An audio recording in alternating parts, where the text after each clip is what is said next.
On te demande de prendre la parole devant 500 000 personnes pour présenter ton travail. Tu l'as jamais fait, mais si tu veux, tu peux. Tu es au chômage, tu dois trouver un travail. Si tu veux, tu peux. Tu as envie d'avoir une relation avec cette fille ou ce garçon, tu sais pas comment faire.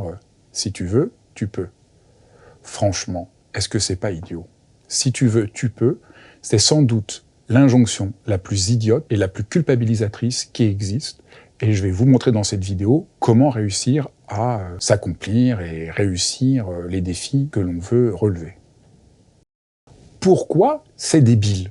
C'est comme si jamais tu réussis pas à dormir, tu fais une insomnie au milieu de la nuit et tu dis « je veux dormir, je veux dormir ». Plus tu te dis « je veux dormir », plus tu t'énerves et moins tu dors.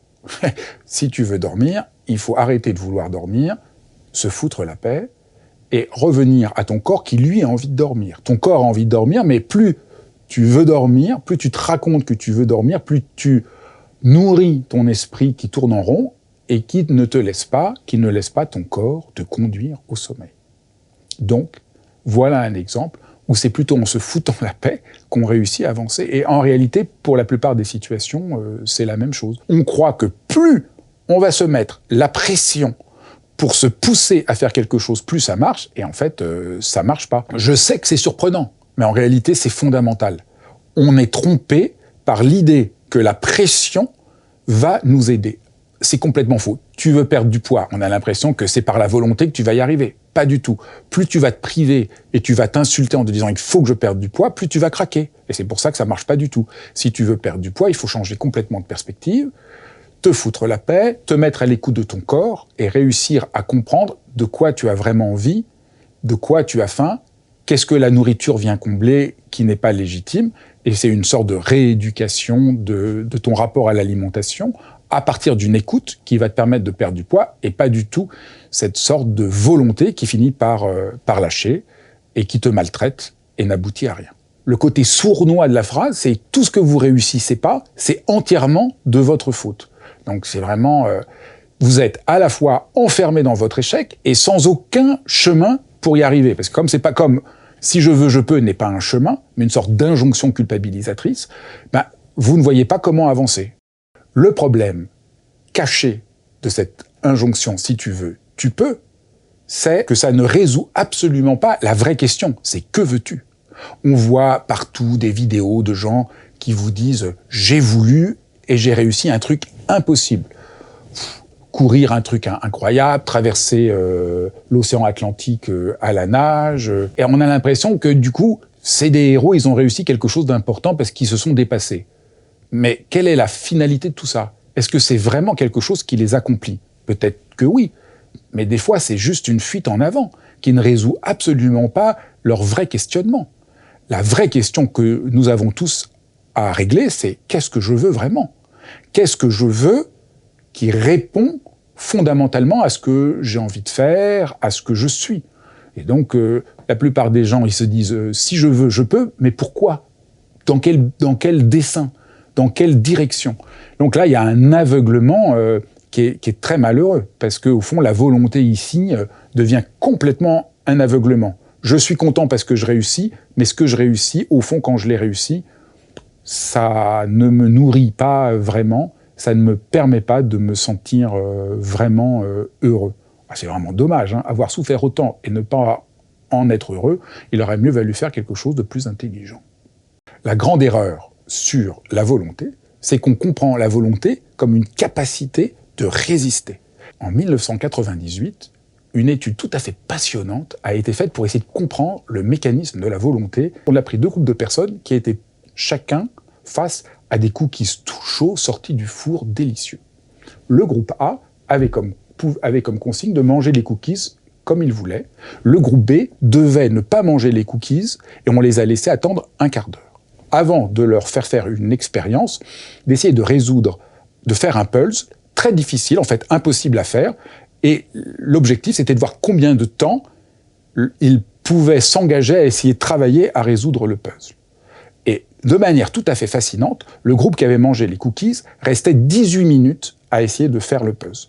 Le groupe qui avait résisté aux cookies ne tenait que 9 minutes. Autrement dit, ils avaient usé tellement de leur volonté à résister aux cookies qu'ils en étaient démunis. Et là, on voit bien pourquoi ça ne fonctionne pas. Plus les étudiants essayaient d'avoir le contrôle sur eux-mêmes, plus ils étaient épuisés et étaient sans force. C'est très éclairant. Si vous voulez réussir à vous engager à faire du sport, à maigrir ou n'importe quoi, c'est pas par la volonté que vous allez réussir, mais c'est parce que vous avez du plaisir à faire ce que vous faites que vous allez avoir envie de le faire et que les obstacles vont se dissiper. Et donc c'est complètement le contraire. Mais c'est très surprenant pour nous, parce qu'on a vraiment cette vision ultra culpabilisatrice que c'est par la terreur qu'on va avancer. Donc il faut que je résiste, parce que sinon, en fait, pas du tout. C'est par le plaisir, par le bonheur de faire quelque chose, en voyant par où ça me fait plaisir, que je réussis à franchir des obstacles, à aller plus loin. Ben, vous voyez, quand on voit un grand joueur de tennis, il gagne non pas parce qu'il se torture, mais parce qu'il sent le bonheur qu'il a à jouer, et que c'est en entrant dans le bonheur d'y aller que ça marche. Autrement dit, c'est parce qu'il se fout la paix qu'il réussit à gagner. Pas en se mettant des injonctions qui vont juste lui faire perdre ses moyens. Je sais, c'est surprenant, mais vraiment, pensez-y. Plus on se met des injonctions, plus on essaye de se torturer, plus on essaye de se contrôler, moins on réussit. Mais alors, comment comprendre le sens profond de la volonté? Si c'est pas si je veux, je peux, mais il y a quand même une manière de s'engager et de réussir. C'est là où la philosophie peut nous aider. La philosophie que j'aime, elle est souvent provocatrice, elle nous désarçonne. Et la grande idée pour comprendre la volonté, comme le dit le philosophe Alain, quelque perfectionnement qu'on roule dans sa tête, il faut commencer par obéir. Alors je sais, vous allez être complètement surpris, mais non, on ne veut pas obéir. On veut se réaliser, on veut s'accomplir. Mais là, la philosophie a raison. La volonté, si c'est moi qui décide unilatéralement n'importe quoi, ça ne marche pas. Si moi je décide demain de courir le marathon qui n'est jamais couru, je vais juste me déchirer un muscle et ça ne va pas du tout marcher. Il faut bien que je regarde avec attention le réel, c'est ça que Alain appelle obéir, c'est-à-dire je me soumets à la réalité pour pouvoir transformer, avancer. Donc c'est pour ça qu'il dit, il faut commencer par obéir. Commencer, ça veut dire pas qu'on fait que obéir, mais on commence par sans entrer en rapport au réel. Et c'est ça qui n'est pas du tout vu dans la phrase « si je veux, je peux ». Ben non, il faut que tu commences par voir quelle est la réalité. Ta réalité de ce que tu es, la réalité de ce que tu veux, la réalité de la situation. Et là, tu peux commencer à prendre une décision et à pouvoir avancer. Et là, c'est passionnant, l'étymologie du mot « obéir ». Obéir, c'est pas du tout se soumettre. Étymologiquement, ça veut dire audio, obéir, ça veut dire aller au-devant par l'écoute. C'est ça, obéir, ça veut dire j'écoute pleinement ce qui est.